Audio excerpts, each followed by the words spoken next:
Will do. Great skills again by him. Oh, marvellous goal by Lewis. Welcome to the Rangers Journal. Good evening and welcome to the Rangers Journal on a Tuesday. It's your tactics and scouting pod. With me is the usual crew, and we're going to take a look through all sorts of topics tonight. We've got that new winger from Germany. We've got questions about early red flags. We've got some pretty horrendous decision making and everything in between. Doug, I'll come to you first. Thanks for joining me, mate. How you feeling after the first game? Yeah, I think like everyone, obviously disappointed that we failed to get an opening day win again. But I'm certainly not. There's been a lot of, I think, people who've immediately gone to worst case scenario mode. I'm not quite there yet. You know, I'm a firm believer that change takes time, and we're one game into the season, so there's plenty of time for us to make changes. Although there are changes that need to be made, so I'm sure we'll talk about them throughout this evening. No wild hyperbole. Are you even a Rangers fan? I'm a terrible podcaster. I've got no wild, crazy things to say. Aye. Stephen, how are you feeling after that one, mate? It was a bit of a kicker, wasn't it? Aye, I think it's a really disappointing way to start off the season, considering how badly we've started previous years and obviously how it's ended up going. Don't get me wrong, I'm not saying for a minute that it's an indicator of how the season's going to go, but it needs to be better, and it needs to be better quickly, so that we don't fall into a rut, because you don't want to end up in the same position that we've been in the last few years when it comes to October and we're miles behind. So we need to, if we want to do anything this season, we need to kick on and do better a lot sooner. It would be nice to actually get to the end of the season with the same fucking manager that we started it with. Aye, a good start. Maybe one time. And last but certainly not least, Dylan, how goes, mate? Good, mate. Good. Obviously disappointed about Friday night, but we'll get into it and we'll try and break some stuff down that we think could be better. But I don't think that was a true reflection of how we're going to be this season. I think obviously we will break it down, but I think we'll be a lot better in the coming weeks once McInnes gets to grips with what he's trying to implement. Certainly hope so, mate, because I don't fancy watching another season of that guff. Right, let's start with some good news before we break into the breakdown. So, Daisuke Yokota comes from the Bundesliga 2, so second division. Seen a few people sniffing at that. Probably should be noted that it's not like our championship. It's probably still quite a high standard of league, and I would suggest probably better than the SPFL overall. So not one to sniff at. Stephen, I'll come to you first. 1 minute. Talk us through Yokota's high types. Yeah, so I think just to start off, there's no even an opinion in terms of potentially sniffing at the Bundesliga 2. It's definitely a better league than it is. So just obviously quickly we look through the boy. The first 2 points that I picked out when I watched a couple of clips of him and also looked at his data, he on the ball, he's very good in terms of his running on the ball, progressive running and dribbling, but managing to beat a man 1v1 and create a wee bit of space to create an opportunity. When he does then create the opportunity, he's able to find a pass. He's able to go and create a pass and find his teammates in the box. His key passes are a very high number. So I think it is something that we've really missed, particularly this season, particularly when you're looking at the wingers that we started with on Friday, being able to beat a man and create a chance and get us into an attacking area off his own back is something that we've really missed. And I'm looking forward to seeing him play. I think he will be good for us, mate. I think talking about the wingers we only started with one winger, for goodness sake. No, I guess my biggest question would be, what's he like stature-wise? Obviously Asians have kind of a bit of a rep of being quite slight of build. You don't really see many kind of big guys from that side of the world. So is he going to handle the rough and tough of the SPFL, do you think? I think so. Obviously, see, I think there's a wee bit of debate when I say it's them 5'6", 5'7". There's no much obviously in it. So he is obviously on the smaller side. But it'll probably take him a wee bit to get into the sort of physical in terms of team players flying into challenges and try to knock him off balance in that sense. But in terms of the league he was playing from, the Bundesliga and the Bundesliga 2 are both physical leagues. They're both aggressive and they need to be athletic and they need to have that wee bit about them to play there. So I think it will take it will take a bit of time for to get used to the style of aggression, maybe rather than just purely the physicality side of it. But obviously you've seen it over the years, the other side of the city, so much that they're signing. Obviously, like say Maeda, they both are smaller guys, but they managed to handle themselves once they got used to the sort of league. So it will take a while, I think, but once he gets used to the type of aggression, I think he will do well, and he will adjust to that. You seen much of him, Dylan? I haven't, Dave, no. But listen, I know it's only a YouTube highlight clip, and John Suter would look good in a YouTube highlight clip. But I think he's for what you've seen, I think the positives are exactly what Stephen said. I think with Ant-Man, you obviously see them. They had to have space to run into, and that was his game. But with this boy, I think it's he looked in the clips good to me in tight areas. He wasn't afraid to take a man on. Preferred obviously going on his left foot, but can also go right. So I think, like I said, I think it's good. He's pretty robust as well for the size of him. But I think one attribute, or not an attribute, but one thing I do like about him is he's 26. So it's not like he's coming and trying to learn his trade in the Scottish game. He's already been about a bit. So I think saying somebody at that age will help us be a bit more experience, even though he's no old. But it's not like we're saying a 22-year-old who's maybe just only played a season full of games, really. So it's an exciting one. Just hopefully can hit the ground running. I think looking at his graph on the top right there, dribbles, the progressive runs, he certainly looks like someone that likes playing with the ball at his feet rather than, as you said, with Ant-Man kind of running into space. I do still have the physicality concern a wee bit. I'm not going to lie. I still mind back in the day when we signed those two lads from Tottenham in the Championship, and one of them did the rainbow flick, and he just got absolutely battered about 5 minutes later. And that, in a nutshell, is Scottish football, isn't it? So I'm pretty sure there'll be a few folk out there looking to make their mark on him. I don't know if you've seen much of him, Doug. Have you any thoughts on the boy?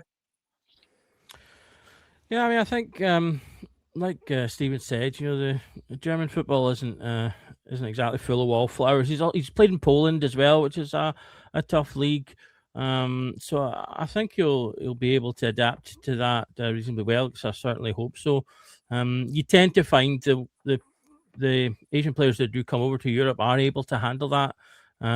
He isn't necessarily the biggest. You do tend to find the Japanese players that do get to the top level do tend to be pretty big lads. Most of them, like the guys in the Premiership or that have played in the Premiership, like Tomiyasu and Ito at Bayern Munich and players like that, Yoshida, they do tend to be 6 foot plus, which our guys a little bit short of. But like I say, I think he'll do fine.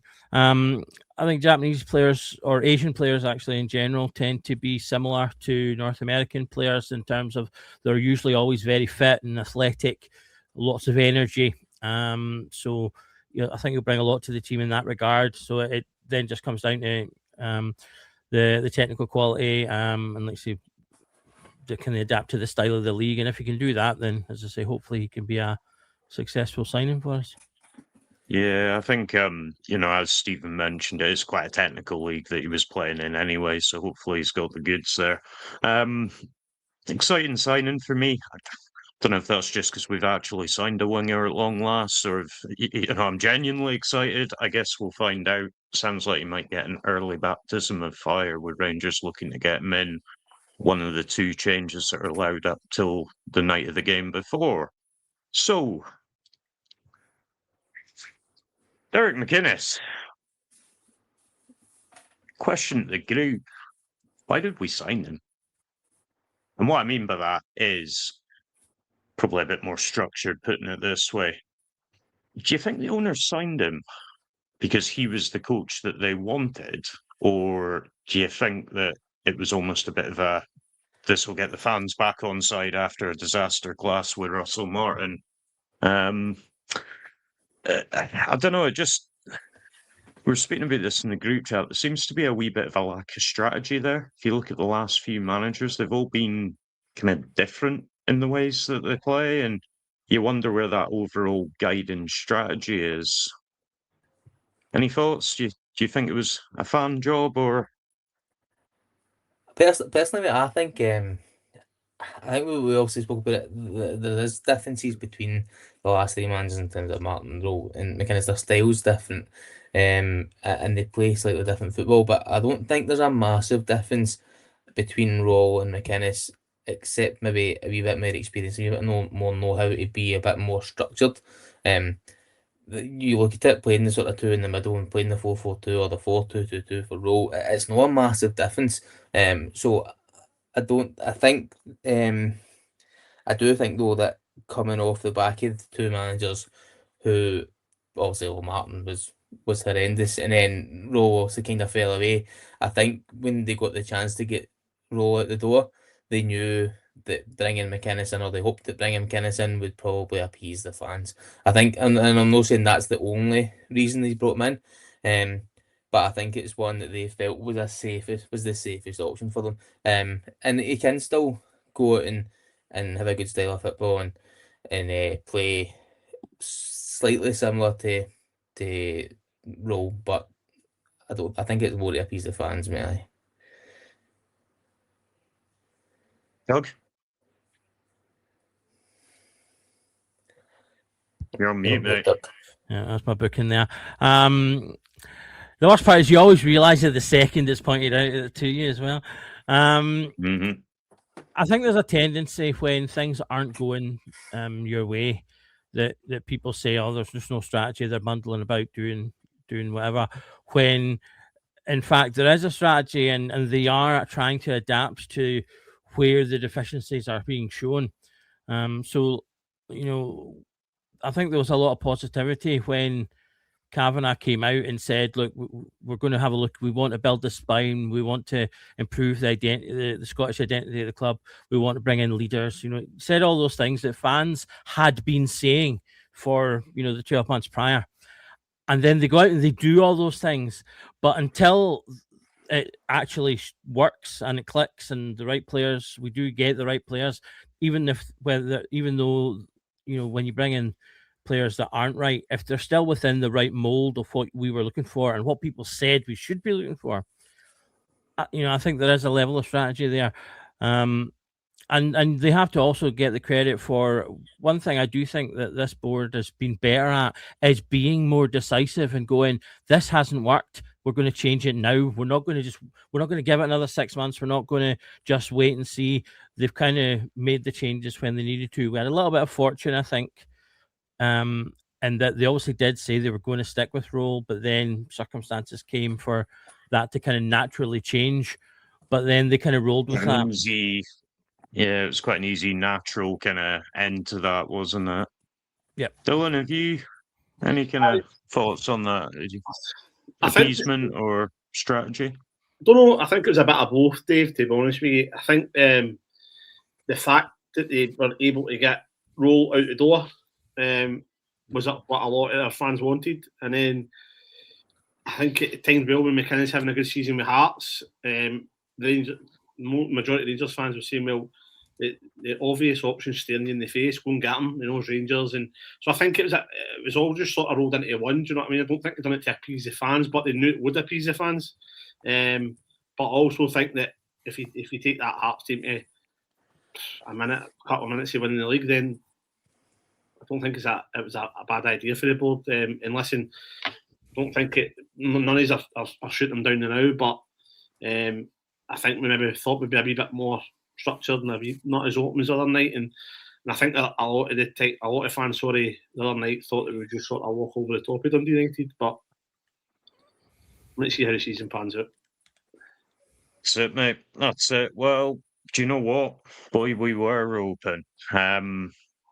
Let's have a look at some of the footage from that game. And Dylan, since you bring up the point, I'm going to start with you, mate. So let's take a look at some of the pressing in that game. And if you just talk us through this one.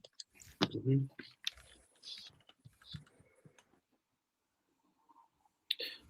So here, basically what's happened is Asgard's going to go and press the ball, and he's pointing there because that's where the danger man's going to be.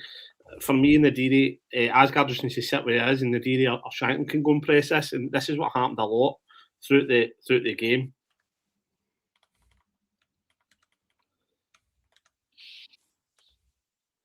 There he goes away to press the ball.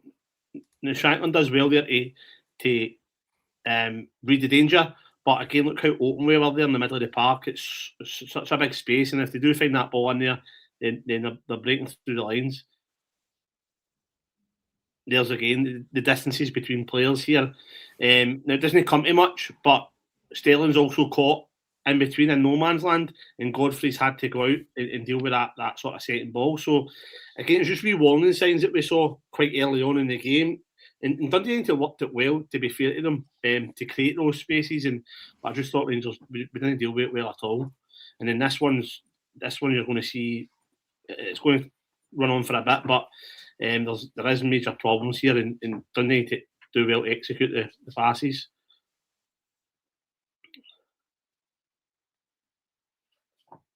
So here we've highlighted Cammy Devlin. Just there. Now, for me, Devlin doesn't need to press this ball. He's maybe trying to intercept it, but keep your eye on him. Goes to Diamandi's man. He bounces it in. Again, Devlin follows the pass. Now, Devlin's man's now standing in the middle there, unmarked. So Asgard has to go and press Devlin's man. And then due to this playing out, and Asgard going to have to press, Nadi's had to tuck in a little bit. Now, here I just want you to follow Diamandi and his man and just keep an eye on him. So the ball goes out there. Nadiri's had to sort of tuck in, which is good. That's fair enough. But in this next action, I want Nadiri to go and cut that space out, go and cut the passing line out, as opposed to just running directly at the defender. And he curves his run at the end, but it's too late. Now Diamandi's man's got separation from him. Sterling's caught in no man's land again. And this is how Dundee need to come out of the game. It's bounced into there. And we've highlighted Sterling here. Now Sterling's in line, I think it's with Will Ferry here. As this play develops, the attacker gets beyond him. It's in down the line. Fernandez has had to go and cover across, and we're left for a 2v1 in the middle of the box. And we're very, very lucky not to concede for this. I think Romans does really, really well just to sort of keep him facing away from goal. But a better team for me goes and punishes us there. And I just think, Dave, it was happened all through the first half, and then even towards the end of the game where they messed up the 1v1 chance as well. I just thought the distances between our players were very, very open. Very, very far apart, and the Dundee United players were moving, passing forward, and it just absolutely killed us. Yeah, I think that's been a big thing that I've picked up on as well, the space between the players, because if you want to, not only is it bad from this point of view, but you have the opposite problem, when you've got the ball. If you allow too much space between you, then you make your passing a bit more difficult. So I think they just need a little bit more drilling. Devlin needs to be a little bit more disciplined positionally. That's something that he maybe I think got away with more when he was at Hearts. That he'll need to be better at Rangers, especially in Europe. Is that positional discipline from a defensive point of view? Because if he does run about just chasing the ball, better teams, like Dylan says, better teams will punish that kind of thing. Just when you're looking at, so I'll look back at the first one where you picked up on Asgard following pushing up on the man. I think Asgard initially pushing up on the man is fine because that is a midfielder dropping in to receive the ball. But I think that the end the issue comes where, like you spoke about, is the gap. If he's going to go and press, there needs to be Diamande and Devlin up on the man as well, because that, obviously, like you say, that's leaving that man in space, and the Shanklin cuts off the route. Does well to read it and stop it going through there, but eventually it comes in anyway. I think though the spaces are left wide open because we're no pressing as a unit. It's like Asgard's went and pressed. When Asgard goes to press, Diamandi needs to come in, or Devil needs to come in, and we need to pick up the man, because it's not like you're leaving an extra man that we matched them in terms of numbers, but you're leaving a man to go and press, and the other man's far too far off him. You're getting yourself, like you highlighted with Diamande, you're getting yourself too much a gap to make up once the boy's already received the ball.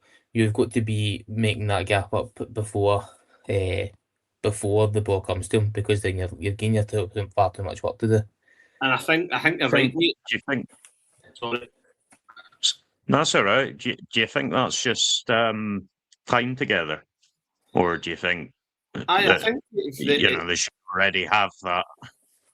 No, I think they're getting caught between sort of trying to press and the other players and they phone it up well. Now, if Asgard's going to go and press in there, then like Stephen said, the midfield have to go and follow it in and pick up his man.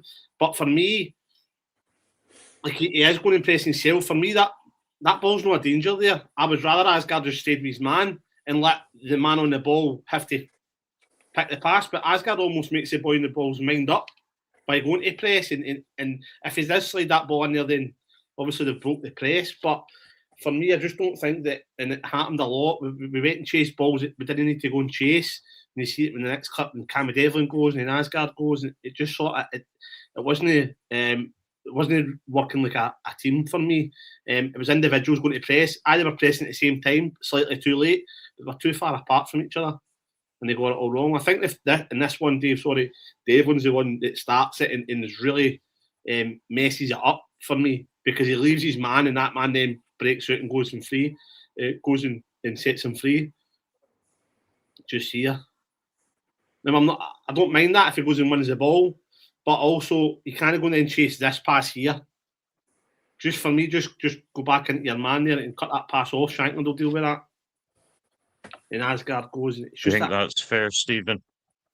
No, I completely agree, mate. I think once Devlin goes to sort of try and intercept the initial pass, when he doesn't get there, you don't need to go and press the second ball. Let Shanklin come across and deal with that, because it makes it harder there. If he doesn't press, there's no an option to play it in the middle. The ball likely goes long, or try to go down the side, and it's a lot less. It's a lot less likely that they're going to get through the press. But I completely agree. Devlin initially, quite happy for him to try and intercept the pass, because it's not that far off him. But when he doesn't make it, he needs to sort of sit and let Shanklin then press the second man. It just creates too many gaps and leaves the United players wide open. I guess that's that positional discipline that Doug was talking about that we're going to need, especially in Europe. So, given that starts this week, you got to hope that comes fast.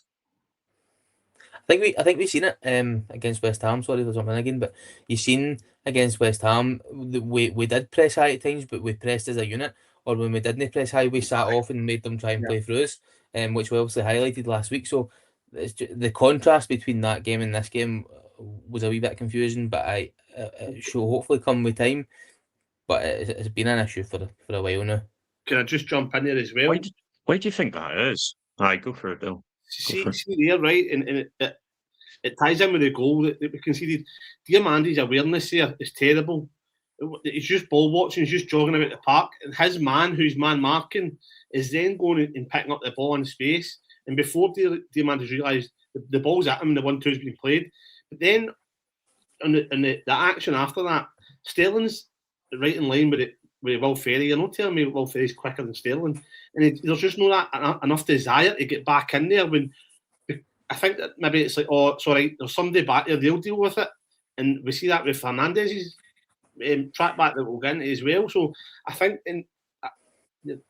sorry, harping back to your question about the Derek McInnes to appease the fans, I think we thought that all those things would be in place, like the working hard, the tracking back, the no giving up. In the first game of the season, I think we're seeing a lack of it from Diamande, from Sterling, and from Fernandes on certain occasions. So I think it was just disappointing that way as well when you do dive into it.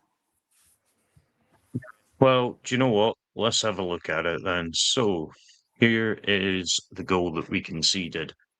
Starts from a goal kick. Obviously, just a long ball up. Our defender wins it, but then Dundee pick up the second. Again, I think the press isn't quite right here. It's a bit half-arsed, a bit kind of some folk are sprinting, some are jogging, easy pass through. Now, I just wanted to highlight this gap. So this is the start of what you're saying about Fernandes. He comes out to press this player, which, you know, he has done before. And again, we highlighted this last week. When it comes off, it works. But in this case, he's a wee bit too aggressive at first and then a bit too passive afterwards. So it's like the worst of both worlds. And he just leaves that big gap, which never really gets filled. Is there an argument that Romans potentially stops this cross? Aye, maybe he could have done a wee bit more, but I think that's pretty harsh. That's one of the opinions that I have seen floating about. Look at this. You can see here the amount of space that Dundee United, even with that many players around him, he's just on his own there. And I thought what was really interesting is you can see here 4 meters side by side at this point, right? Now, keep that 4 meter figure in mind as we go through the video. And ultimately, the ball comes in. He doesn't even mean to score that, by the way. That was a control pass that happened to go in. So, yeah, here it comes again. And again, just this distance between them. You have 4 players there in blue. One of them is doing what they should be, and that's Ben Godfrey. He's goal-side his man, exactly where you would want him to be. Asgard, no idea what he's doing there. Not a lot. Sterling, I've seen him get the blame as well. Again, personally, I think that's harsh. We can discuss it in a minute, but I think actually, if you see it right, he was kind of caught between 2 players, so a bit harsh. Fernandes is now 4 meters behind this guy. Remember, I said to have a look at the start, 4 meters to the side of him. Now he's 4 meters behind. Fernandes is rapid, right? There's no excuse for that. There just isn't. So let's play it on. And again, ultimately, we know what the outcome of that is.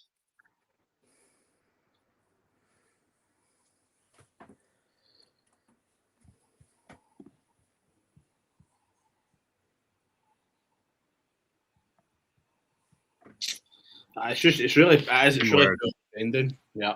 Just 2 words. Not good enough. I just think that, like, see Fernandes busts a gut to get back in, gets his head down, and he doesn't get there. Then you can say, fair enough, we were unlucky. He takes a wee trip off Gassama, but he's got plenty of time for me to just. And it might only be a 10-15 yard sprint, and it's that desire. And I don't know if he's maybe think he's a bit of a ticket now because there's talks about him getting a move, but I think seen it quite a lot from him recently, like even dilly-dallying on the ball and doing daft turns. He's done a turn on the edge of the park. So I just think that, and listen, I'm imagining McInnes and that will look at this and get him told that it's not good enough. Do you know what I mean? Your point on Sterling, Dave, I think that could he be tucked in more? Aye, but I think the dummy's really good. Obviously the goal's lucky, but apart from that, I don't really blame Sterling. He's more to blame for me about going to press and no actually pressing, just getting caught in that no man's land again. Nadiri had it covered at the start of the clip, so that's maybe my only criticism of him in that build-up. Because if you see it here, right, he's obviously conscious of the Dundee player. That's about halfway between the box and the halfway line, I would suggest. So he's sort of hanging there watching for that run, and then starts to come in. So yeah, harsh for me. Very harsh to blame Sterling. I think, but that's about it. So what? I'm sorry, I said he can maybe react a bit quicker as he sees him busting into the box or not. But even there, I don't think he's making up enough ground. No. I think for me, it's. I mean, 100% blame Fernandez for that goal. I think that initial kind of jumping out where he didn't necessarily need to, and then the half-hour's jog back, I think between the two of us killed us. Could Asgard maybe have done a wee bit more? Maybe. He's kind of floating about there. He's not really got a role, so potentially he could have busted a gut to try and get across. But again, it wasn't his place to do that. It was all on Fernandez for me. Can we jump back to where Fernandez jumps and presses? For me, when he goes to press the ball, obviously you highlight the press when he gets there. Diamande is sort of behind him, no marking anybody. So at this point here, when he goes out to press, and obviously you've highlighted that gap, I want Cammy Devlin to be where Diamande is, because for me, he's the defensive midfielder, and it might sound a bit harsh, but when he jumps out there, and if you're knowing a man in that position, I would want my defensive midfielder to try and tuck in and be in between that gap there that you've discussed. Now, whether it makes a difference with the ball in, it obviously is another matter, but it's just an extra body slightly deeper that stops maybe that run coming across. In terms of tracking back, I think Diamande, Asgard and Fernandez can all work harder to get back, but I think Fernandez has got to be the one that reaches the ball first before the striker does. But just a quick one for me. I thought Devlin could have, I think Devlin should be where Diamande is, and then at that point, with his sort of defensive mind frame, he probably drops in a wee bit and covers that space. I mean, I actually think at this exact point, I actually think there's nothing wrong. Yeah, okay, there's a big gap between not the two centre backs, but the two people playing centre back. But given where the Dundee United players are, I actually think we're pretty covered, and I think that Fernandez. If only it was Rio Ferdinand, that would be quite the turn of events. Fernandez, I think, coming out here is absolutely fine. That part, I think, is good. That's something that Fernandez likes to do, and I think on the whole is relatively good at. For me, at 98%, and even moving forward, I think the covering and the way the defense moves is mostly fine as well. It's 99% just Fernandez not tracking his man after doesn't win the ball. If he does that, then he probably wins the tackle, or if he's at least there to not allow it to be a total. The way the ball ends up in the net is a bit hilarious, but if he's there, that probably almost certainly doesn't happen. So for me, I think pretty much everyone else is doing what they should be doing. It's entirely down to him. And I said 99% because I think I seem to be the only one that thinks this. I put 1% of that on Panda because for me, he kind of just falls over and he's left kind of crawling on the ground. If he doesn't fall over, I think he could have got to that ball. And yes, okay. That's pretty harsh. I do. His job is to keep the ball out of the goal, and he fails to do it. So I just think he falls over a little bit quickly. And now, yes, I do give him a bit of grace because he's not obviously no one's expecting the ball to the ball to go into net in the way that it does. But then the goalkeeper's job is to expect the unexpected because half the time that is how goals happen.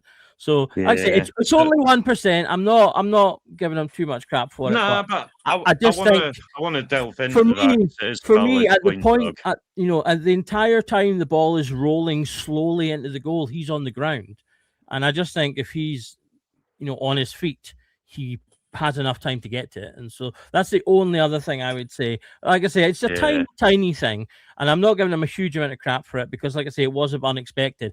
But at the same time, his job is to that's why great saves are great saves, because they get to the unexpected. But I think for me, before we come the kind of true gurus in the bottom there, for me, he's set for that boy to go near post, take a shot and go near post. I think you can see with his feet position the way they are that he is looking for that. He's not expecting the dummy now. Yeah, I take your point. Maybe could expect it, but ultimately if he gets beat from there near post, right, we're all absolutely raging at him, saying what you're playing at. That is absolutely what you would expect him to do. And then I think the dummy just takes him off balance, and then he just can't get across quick enough. And that's the criticism, that he should have got across quicker. Because that dummy is not an unexpected move. That's a pretty common thing to do, the dummy. So I get what I take your point that obviously if he gets beat on the other post, that would be terrible. But if he, I forgot what the boy's name is, the Dundee United player, but if he had hit that properly and it just drilled it into the corner, there's absolutely no issue because he's never getting to the ball anyway. It's the fact that it trickles into me, which is if he'd just been on his feet. But like I said, I don't want to labour the point. This is a tight thing. Go on then, Stephen. You're almost asking to be in two places at the one time. You can't cover the first attempt, like the first shot that you think is going to come in, as well as covering the dummy at the same time. Once the dummy goes, he obviously tries to react to that and loses his balance. 99 times out of 100, that goes in. That one time is and that one time's normally the striker missing it. If I'm honest, I can't see a goalkeeper saving that from that distance. I know it trickles in, but you're 4 yards for goal. It's not like it's trickled in for halfway in the box. The boys at Mace 4 yards for goal. There's not a chance in the world. I don't even think Rose means that. Eh? No, he's trying to control it. Maybe not control it, but he's not having a shot. It's not a shot. No, he's trying to set himself up for the shot, isn't he? Aye.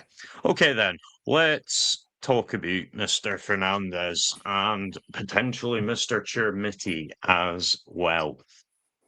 Seen a school of thought actually suggesting that we should potentially look at selling them. Basically, they don't think their value will get any higher than it currently is, and there is potentially a risk that if Fernandez does that all season, that probably drops his price. Same with Chermiti. Does he score? Doesn't he score? If he doesn't score much this season, then looks off it again like he did for that first few months. Potentially his value drops. Don't know. I think for me, I probably would if I was comfortable that we'd reinvest it wisely. I guess that's my worry. Nah, for me, I don't know. I think it was posted in the chat all day as well, and I think that right now, as it stands, for me, Chermiti is the only one of the strikers that can create something for himself. I think everybody else relies on service. So for me, with no creativity in the team, if you sell him now, we've got even less. So I think that now I'm not saying end of the window, how things look, or the week before the end of the window ends, then I'd look at it. But right now, no. And Fernandez, possibility, but I thought the big man was decent last season. He's still pretty young.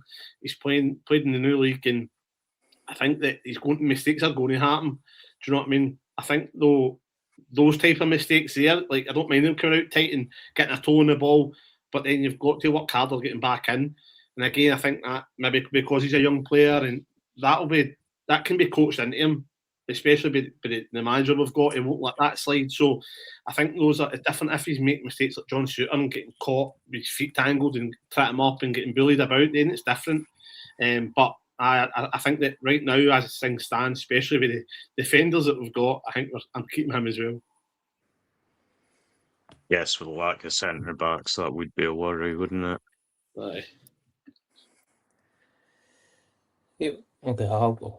So I think similar to Dylan, it's probably for me right now too early to be selling them purely based on the fact that I don't think you've then can offer in the squad what they offer.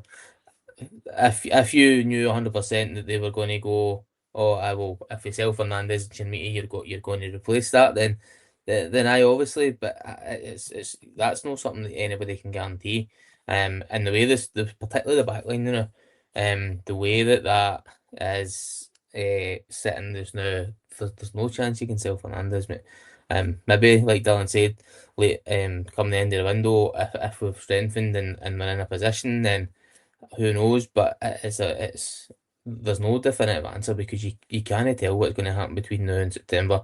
You really can't. And I think the point about Fernandes being a young man and still learning his game, Chermiti's the same. Chermiti is still a young boy essentially. And for me, for his stock to drop drastically, he would need to go on and probably no score really this season. Even if he went on and scored 10 goals this season, his stock doesn't massively drop. In my opinion, I think it would be daft to go and sell them now, particularly with the way the squad's sitting. You still need to strengthen first and then potentially sell. It's one of those kind of, I think, rock and a hard place scenarios because, like they're saying, the way the squad is delicate. But I said in our group chat, I agree with all the points that Dylan makes. But for me, those are the reasons why I would potentially sell Chermiti now, if the money is right. And that's the other big caveat about both of them. The money needs to be right. It would need to be big money because the whole purpose of selling them would be to reinvest and to reinvest quickly and immediately on targets that we've got that are maybe a little bit out of reach, but we're able to get them with, an extra 25 million in the coffers. Because like Dylan says, Chermiti does offer something unique. So we would need to replace that uniqueness. And if you're going to do that, then I would want him sold today. So we've got the maximum amount of time to do that.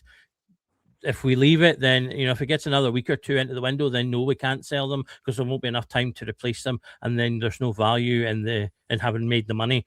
And in regards to Fernandes, I totally agree. We unless the money is absolutely silly, we need to keep him because we've just not got enough defenders right now. So I don't think there's any value proposition in selling them unless someone's going to offer us like 30 million. 30 million for Fernandes, Dylan? You take that? Not right now, but I would be scrambling to get a centre half in. I just think, obviously, Doug's point about selling it now, there's no guarantee that even if you do go and spend 50 million quid on a striker, you don't know what they're going to bring. So that's the scary part about going to sell them. It's all right saying, we're going to get somebody for that amount. It'll bring creativity, but you don't know how they're going to adapt. You know what Chermiti gives you. And we all think that he's going to give us more this season under a more structured team and with better players around him. So for me, I think that, and on the flip side, what if he does go and have a 30 goal a season? What if that's the season he does have? Then again, his stock goes up. So I just think it's a bit early to be shouting about selling arguably our two best players last season. Makes sense. That makes sense. Okay, let's talk about some decision making. Stephen, do you want to take us through this one? No worries. I think it's always a wee bit hard this year, but just with this one, I think Chermiti's initial decision here to shoot is a poor one for that angle. But when he does shoot, Diomande should be in a better position. You can probably highlight that Shankland obviously peels off his man. Could Chermiti have found him and maybe created a better chance? But to shoot for that position there, I think he's never scoring that. So you need to try and maybe work a better chance. But in saying that, obviously he does have the shot. If Diomande has reacted quicker to the run through and he's further forward, he's got an empty net to hit the rebound into. So again, decision making for Chermiti and probably reactions and decision making in terms of Diamande's running. Now here's a look at sort of what we've seen over the last 2 years. We watch here, Diamande's got to either put the ball in the box where we're going to have man v man, or go to McCrory and allow him to take a touch and put the ball into the box. Instead, we cut back and play a short pass and play a wee bit and end up in the middle where it's more congested. And even then, you watch it comes through to Dan Neil here.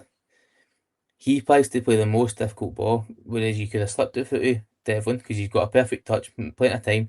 Tries to play this ball here over the top to Chermiti, where there's plenty of space to lay into Asgard, who's shown he can take a touch and get a shot off in a sort of quick time. So I don't know why he's tried to play the most difficult pass, but be swinging it in the back post there. And then this one, obviously, everybody knows what's happening here. And now I've seen somebody comment, strikers have got to back. I get that, but you need to shift the ball better. You got to play it there for Shankland, who then has the chance to either have a go or if he opens his body up, he can play in Curtis, who is 1v1 with the keeper.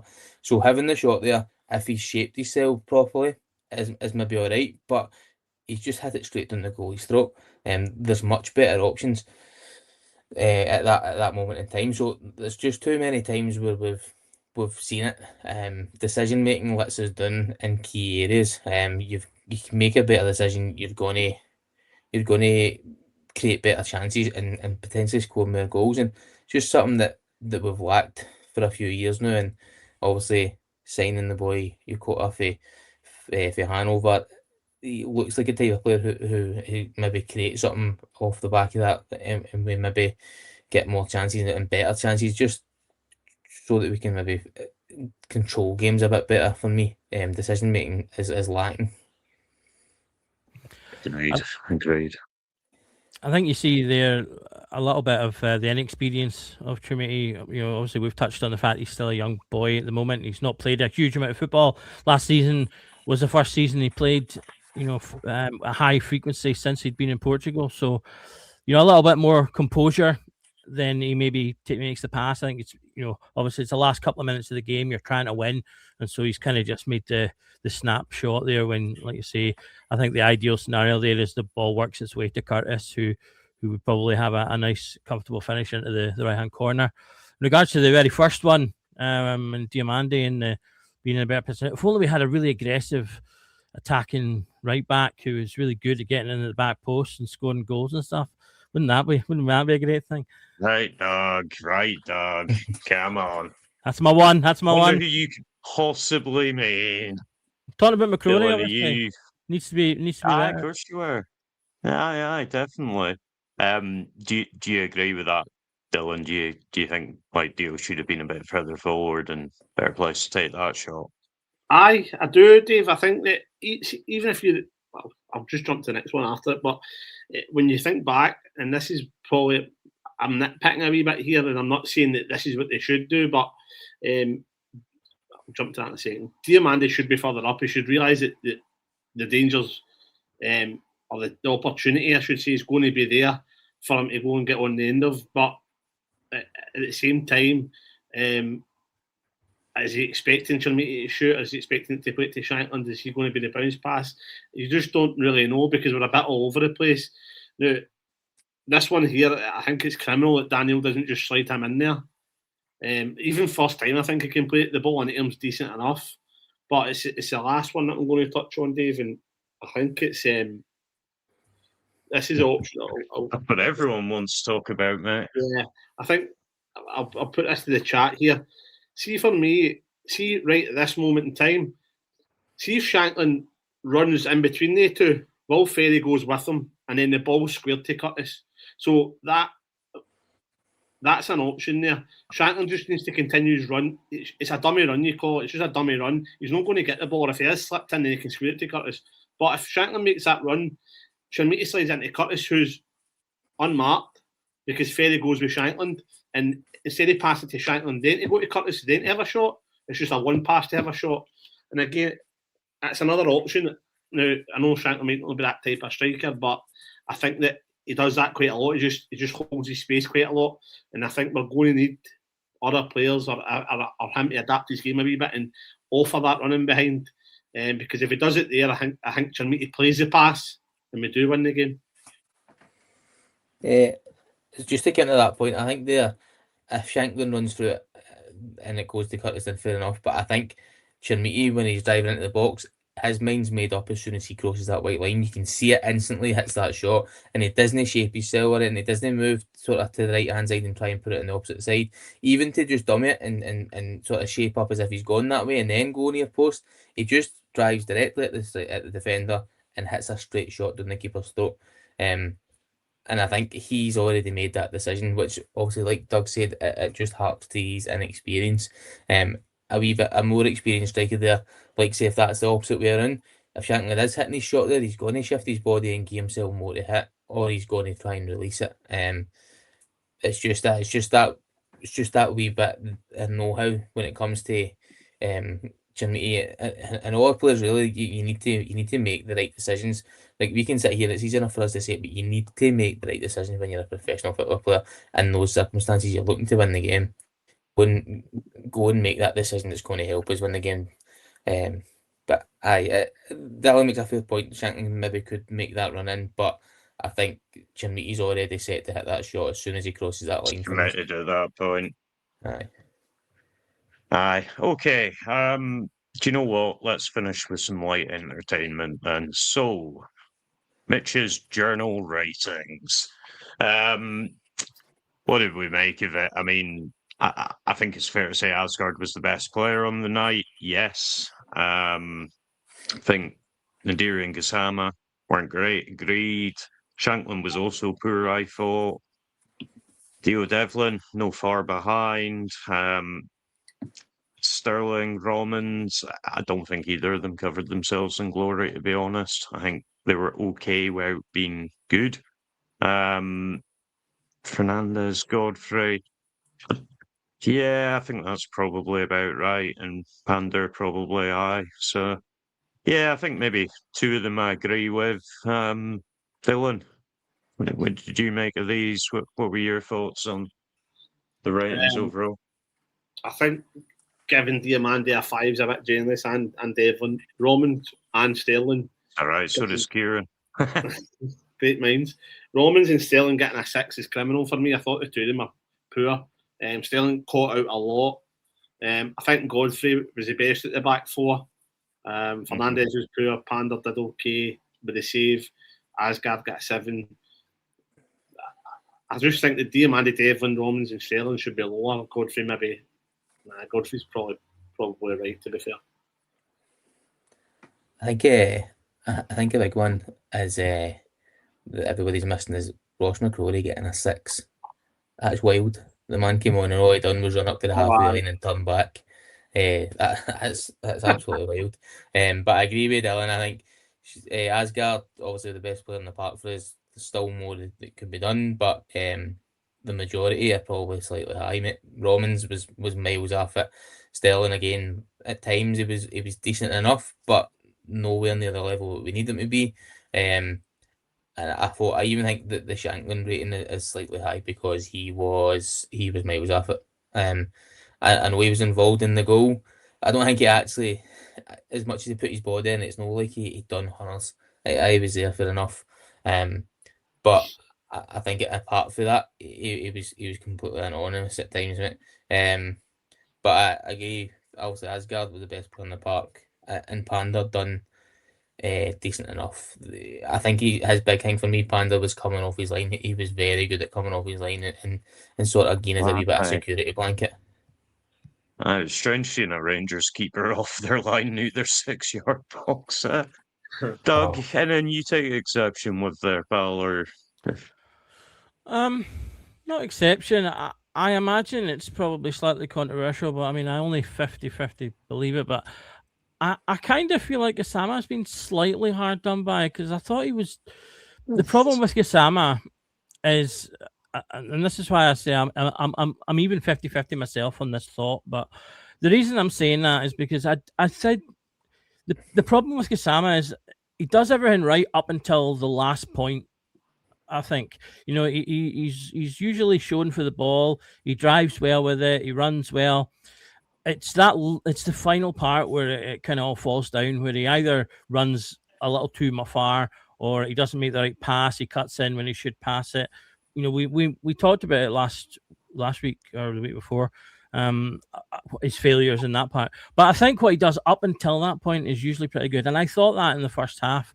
If there was something that was going to happen for us in that first half, I thought it might have come out of him if he was able to make that last decision. And that's the only reason I kind of, sometimes when I look at him getting marks like that, I kind of think back to the game and I think to myself, well, a lot of the times we were doing something, it was through him. Yeah. It's just, I was going to say, was our furthest forward player. Yeah, but if it comes to nothing, then ultimately, you can say it's pointless, so therefore it's deserving. So I mean, that's probably the only thing I would add. I agree with what the other two guys have said. Perfect. All right, Mitch bashing complete. be sure to let him know, as I'm sure everyone else will in the comments on Twitter. It is still live if you have your own thoughts. For now, that's everything we've got for you tonight. Kind of hoping that it'll be a bit better for the next one. Obviously, we've got Europe and then an SPFL game as well, so you'll get 2 games for the price of 1 there. Don't want to give anyone the frighteners, but Derek McInnes was Walter Smith's pick for Rangers manager. Now, those of us old enough to remember Walter Smith will remember some pretty torrid European away days. So, be interesting to see what Derek does. If he does, just try and shut up shop and do the business when they come back, or if he goes for it, we'll be here to break it down for you next Tuesday at 7:30. For now, thanks for tuning in, and every night's a Rangers Journal now.